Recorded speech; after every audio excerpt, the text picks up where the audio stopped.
Today on the C&J Mudco, we're getting back into it with the 450. I know it's been a minute since I made a video, but I figure a good way to get things rolling again is to come back to the 450. So today, as you can see, we have some different wheels on there. We'll talk about that a little bit, but the main thing is we're going to remove the rear sway bar, and hopefully I can do a little demonstration on why we're removing the rear sway bar, and you can see whether or not it's something you want to do to yours. Enjoy the video.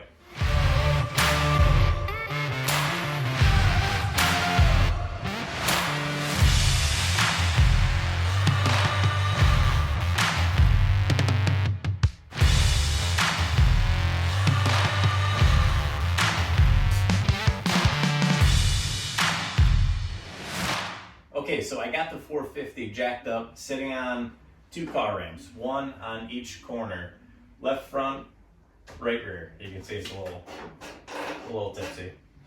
So I guess first let's start with what a sway bar actually does. Obviously from the name, it prevents sway. It's also an anti-sway bar, anti-roll bar, whatever you want to call it. It's kind of all the same, generally the same thing. So what it really does is when you're coming around high-speed corners, it prevents body roll.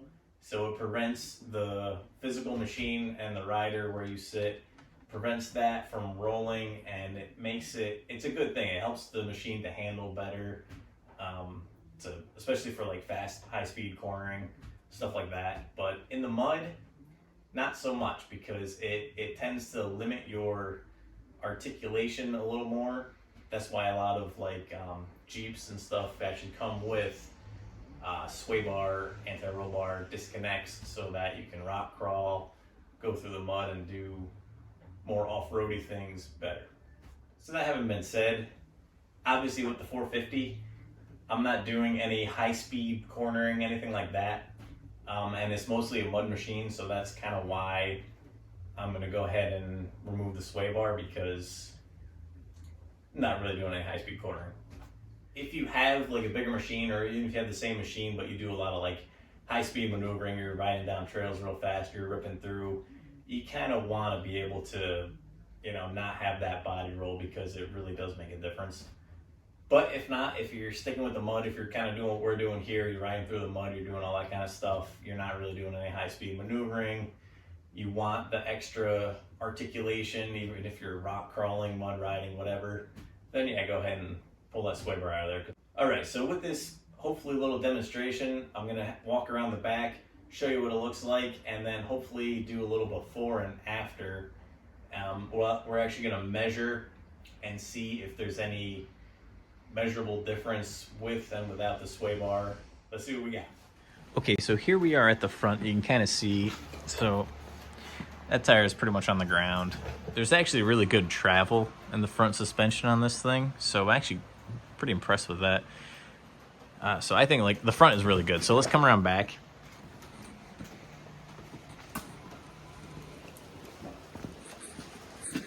Now here's more where you can see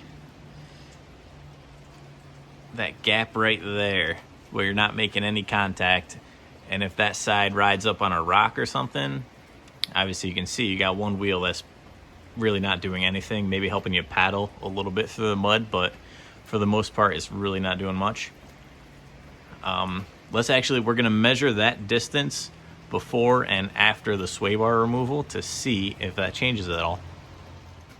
All right, we got the trusty measuring tape out, and the distance, ooh, hello.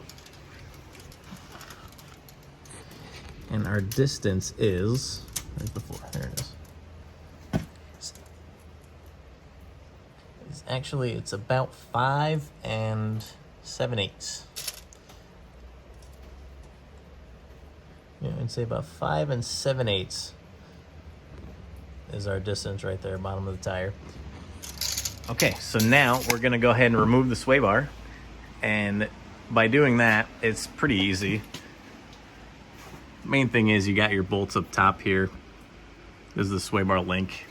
Take that thing right out of there. And we're actually gonna take these bolts out here too.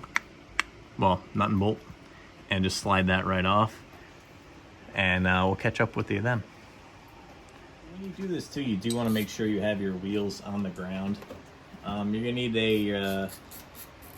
You're gonna need your 14 mil socket, ratchet, and a 16 mil wrench, and just undo this guy.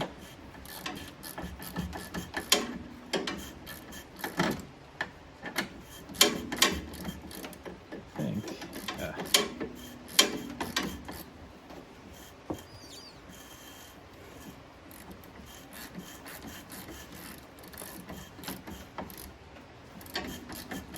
And now, so on mine, I do have the 2-inch lift kit in this thing, and this part up here was part of that kit, so you may not have that. Just make a note of that too. Not that it makes a big difference, but that's why you're seeing that. And on yours, you may not see that. Like I said, if you don't have a 2-inch lift kit or the lift kit. Okay. So that is separated. And then it's just the same on the bottom side. So after you got your top bolt out, like I said, this little guy up here is because I have the 2-inch lift kit in there, and that came with the kit to extend your sway bar. But now, same thing for the bottom side here. You gotta just take a 14 mil wrench, ratcheting if you got it, makes it a little easier. Only because it's right above the axle. And then undo the bottom one.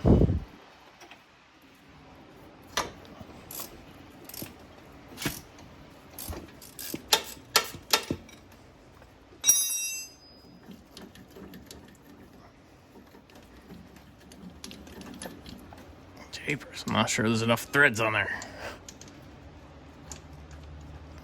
Yeah, I think they need more thread.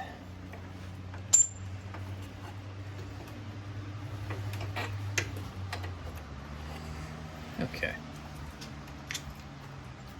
And actually, since we have that off now, I'm just gonna drop my jack here, and we'll see if that made a difference. So far, all I did was disconnect one side, the sway bar link, took that right out, and let's see where we're sitting now. It's pretty much the bottom of the tire is sitting at 4 inches right now. So we went from 6 to 4, so pretty much we lost 2 inches, or gained 2 inches, really, because now we're 2 inches closer to the ground. So now we're gonna go ahead and do the same thing on the other side, disconnect the sway bar, and see if it changes anything else. Okay, so both sway bar links are removed. Now let's see what our final clearance is. Still jacked up, both sides front and back. Well, not both sides, but Alright. Actually looks like about 3 1/4 now. So yeah, I mean that gained us a decent amount. It is definitely gonna ride differently. I might do a little update later on to see how it rides. As far as obviously now it's going to sway. But we're actually gonna unbolt one of these guys over here. We're gonna slide the whole sway bar right out of there too. But yeah, for now though, like that distance is a lot less than it used to be. It is, I noticed on this side, that's still jacked up. It's a little close there now. Obviously it's actually behind it there, but it'll probably hit that one. But that's easy enough to change with a little nip there. One good thing also to do is to make sure you take and turn your shock stiffness, turn it all the way up, just so that you gain a little extra, I guess, stability, if you will.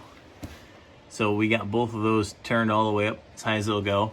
So this would be your lowest setting up here, and you just rotate this around. I use a big pair of channel locks all the way around to your tightest settings. All this does is move this collar up higher and increases the spring tension right there. So it makes it ride stiffer, but like for the mud, that's a better way to go. And also with no sway bar, the extra stiffness will help you out as well. So now we're gonna go ahead, we gotta pull the wheel off, and we're gonna hit this end actually with a hammer, and we're gonna drive that sway bar right out. So let's do that now. Give it a little taparoo.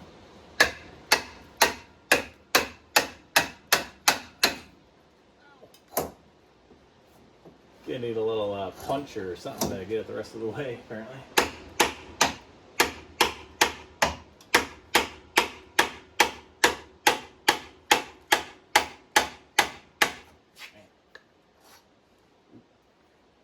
There's that one.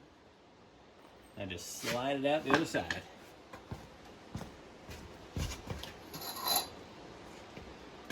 And there's your sway bar. All right, so our sway bar is out. I think that's a really good improvement. Actually, I did it off camera when I backed the machine down off the ramps. As soon as I hopped up, put my weight on the machine, that tire actually ended up touching the ground.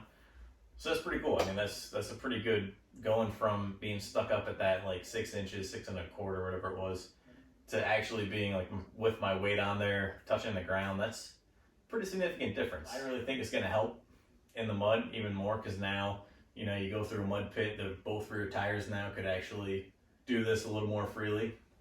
Also, hopefully you'll always have at least like one rear tire making contact now. I think it'll help too, just going through mud pits in general, being able to have that extra movement, kind of frees the rear end up a little bit more. In case you're wondering too, we did not lose any ground clearance. So the ground clearance stayed the same, which obviously I don't know if you think it would or not, but it did not change ground clearance whatsoever. You can tell how much it sways now for sure.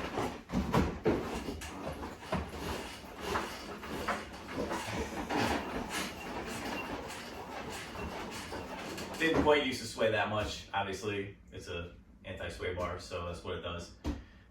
But I will say again, if you do a lot of high-speed riding, any high-speed cornering, stuff like that, don't do this mod, because the sway bar helps you out a lot. But if you're not doing any of that, if you're kind of slowing through the mud, then get rid of that sway bar. It'll help you out a lot. Actually, I don't even think Polaris, the high lifter, I don't think comes with a sway bar. The high lifter 850. And my Can-Am doesn't even have a sway bar on it. Alright, so to wrap up the video, we're going to show off these wheels I finally put on here. I got them a while back, like I said. They're only 12 inches, and they go with the 14s. I think the 12 inches are a good choice, only because I wasn't looking to run anything too crazy. Honestly, I wasn't looking to go any bigger than 28s. But with the 29.5s on there, I really like these tires, so I like this setup that I got here now. I would like to get the same as the front for the rear, because right now in the rear I'm running 12 wides, and I would rather have the fronts, which are 10 wides, run them all around. I think that'd be a little easier, because right now these rear tires are 55 pounds each compared to I think 49 or 50 for the 10 wides. But I like these wheels, they look good. I like these tires, I think they work well. The offset on these wheels, they're actually 4.3s, so that actually spaces it out nicely. You don't need to run a wheel spacer or anything, because it actually clears everything nicely. As you can see here, there's plenty of room between the tie rod and the tire, both sides. And this is, again, without running any wheel spacers, and I have a 2-inch lift. Still running stock axles, yes. Have yet to break them, I don't know why, but still got our 14 inches of ground clearance. Look at these 12 wides, are just ridiculous. Ridiculous. Alright.